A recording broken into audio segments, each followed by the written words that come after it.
Andre Russell IPL 2026 সালে কোন দল থেকে খেলবে, কোন দল আন্দ্রে রাসেলকে আইপিএল নিলামে টার্গেট করতে পারে এই ভিডিওতে তোমাদেরকে জানাবো। তো ভিডিওকে লাস্ট অবধি দেখতে থাকো, আর চ্যানেলে নতুন হয়ে থাকলে চ্যানেলটিকে ফলো আর সাবস্ক্রাইব করে দেবে এবং লাইক শেয়ারও করে দেবে। তো চলো ভিডিওটাকে শুরু করি।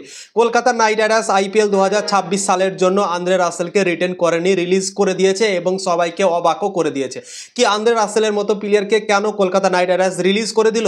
কেউ এখন পর্যন্ত বিশ্বাসই করতে পারছে না কি আন্দ্রে রাসেলকে কে আর দলে এখন আর নেই, তাকে রিলিজ করা হয়েছে। কালকে সবাই টেনশনের মধ্যে ছিল আন্দ্রে রাসেলের খবরটা শোনার পর, কেননা আন্দ্রে রাসেল অনেক বছর কলকাতা নাইট রাইডার্সের দলে ছিল, 12টা সিজন কলকাতা নাইট রাইডার্সের দল থেকে খেলেছে আন্দ্রে রাসেল, এবং সেই আন্দ্রে রাসেলকে রিলিজ করে সবাইকে অবাক করেছে কলকাতা নাইট রাইডার্স। এবং কলকাতা নাইট রাইডার্সের ফ্যানরা আন্দ্রে রাসেলকে অনেকটা ভালোবাসতো, ঠিক আছে। এবং সেই ভালোবাসার জন্য কলকাতার ফ্যানরা তো ভাই এইটুকুও বলতে শুরু করে দিয়েছে কি কলকাতার খেলাই দেখবো না। অনেক কেউ কমেন্ট করে করে আমাকে জানিয়েছে, ঠিক আছে। তো কালকে সবাই অনেক টেনশনের মধ্যে ছিল আন্দ্রে রাসেলকে রিলিজ করার জন্য। তো যেহেতু কলকাতা নাইট রাইডার্স আন্দ্রে রাসেলকে রিলিজ করে দিয়েছে, তো আইপিএল 2026 সালের অকশনে সে আসবে। তো কোন দল তাকে নেওয়ার চেষ্টা করতে পারে, কোন দলে ফিনিশিং ব্যাটসম্যান দরকার আছে, চলো তোমাদেরকে জানিয়ে দিচ্ছি এক এক করে। সবার আগে তোমাদেরকে বলে দিচ্ছি দিল্লি ক্যাপিটালস। দিল্লি ক্যাপিটালসের দলে ফিনিশিংয়ের জন্য খুব একটা ভালো ব্যাটসম্যান নেই, ঠিক আছে। ক্রিস্টিন স্টাবস আছে এবং আকসার প্যাটেল আছে, কিন্তু বিধ্বংসী মিজাজে ব্যাটিং করার মতো দিল্লি ক্যাপিটালসের কাছে সেরকম ব্যাটসম্যান নেই, ঠিক আছে। তো দিল্লি ক্যাপিটালস কিন্তু টার্গেট করতে পারে আন্দ্রে রাসেলকে প্রায় 1-2 বছরের জন্য। আন্দ্রে রাসেল খুব একটা লং টাইমের জন্য হয়তো নাও খেলতে পারে আইপিএল, কিন্তু 1-2 বছরের জন্য হয়তো দিল্লি ক্যাপিটালস বা অন্যান্য দল তাকে হয়তো টার্গেট করতে পারে, এবং আমার মনে হচ্ছে দিল্লি ক্যাপিটালস যেতে পারে তাকে নেওয়ার জন্য, কেননা তাদের দলে ফিনিশিং এর জন্য একটা প্লেয়ার দরকার আছে, ঠিক আছে। তো দিল্লি ক্যাপিটালসের পার্সে এখন বেঁচে আছে 21,80,00,000 টাকা।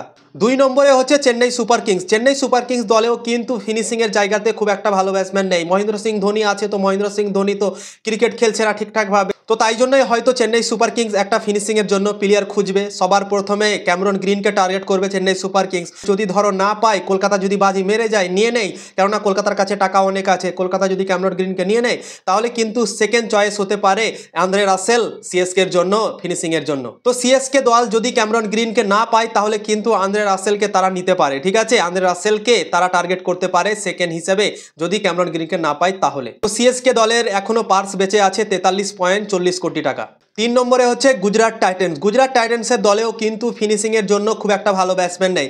সাইফান রাদারফোর্ড ছিল, কিন্তু তাকে মুম্বাই যেতে দিয়েছে তাকে ট্রেড করে, এবং তাই জন্যই ফিনিশিংয়ের জায়গাতে খুব একটা ভালো ব্যাটসম্যান নেই। রাহুল তেবাতিয়া আছে এবং রাশিদ খান আছে, এবং তাই জন্যই খুব একটা ভালো নেই সেই জায়গাতে গুজরাট টাইটেন্স। তো গুজরাট টাইটেন্স আন্দ্রে রাসেলকে হয়তো টার্গেট করতে পারে। তো গুজরাট টাইটেন্সের কাছে খুব একটা বেশি টাকা বেঁচে নেই, 12,90,00,000 টাকা বেঁচে আছে তাদের পার্সে। তো হয়তো আন্দ্রে রাসেলকে তারা নিতেও পারে, আবার নাও নিতে পারে, কেননা কম টাকা আছে তাদের পার্সে, তাই জন্যে যেতে পারে আন্দ্রে রাসেলের জন্য গুজরাট টাইটেন্সও কিন্তু, ঠিক আছে। 4 নম্বর Lucknow super giants. Lucknow super giants David মিলারকে রিলিজ করে দিয়েছে। আইপিএল 2025 সালে ডেভিড মিলারকে ফিনিশিং এর জন্য নিয়েছিল লখনৌ, কিন্তু ডেভিড মিলার 2025 সালে ভালো খেলতে পারেনি এবং তাকে রিলিজ করে দিয়েছে, এবং ফিনিশিং এর জায়গাতে একটা প্লেয়ার লাগবে লখনৌ সুপার জায়ান্টসে। তো আন্দ্রে রাসেলকে হয়তো লখনৌ সুপার জায়ান্টস অকশনে টার্গেট করতে পারে, ঠিক আছে। তো লখনৌ সুপার জায়ান্টসের পার্সে বেঁচে আছে 22,95,00,000 টাকা, এবং আন্দ্রে রাসেলকে তারা টার্গেট করতে পারে, কিন্তু তাদের দলে ফিনিশিং এর জন্য খুব একটা ভালো প্লেয়ার নেই, তাই জন্য।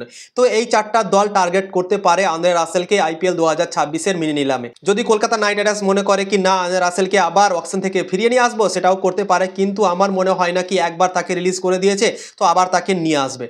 তো আমার মনে হয় নাও নিয়ে আসতে পারে কলকাতা নাইট রাইডার্স আন্দ্রে রাসেলকে। তো এই 4টা দল হয়তো টার্গেট করতে পারে আন্দ্রে রাসেলকে, কেননা তাদের দলে ফিনিশিং এর জায়গাতে প্লেয়ার দরকার আছে, এবং আন্দ্রে রাসেল দারুণ ফিনিশ করে, তোমরা তো জানো, অনেক বড় বড় ছক্কা মারে।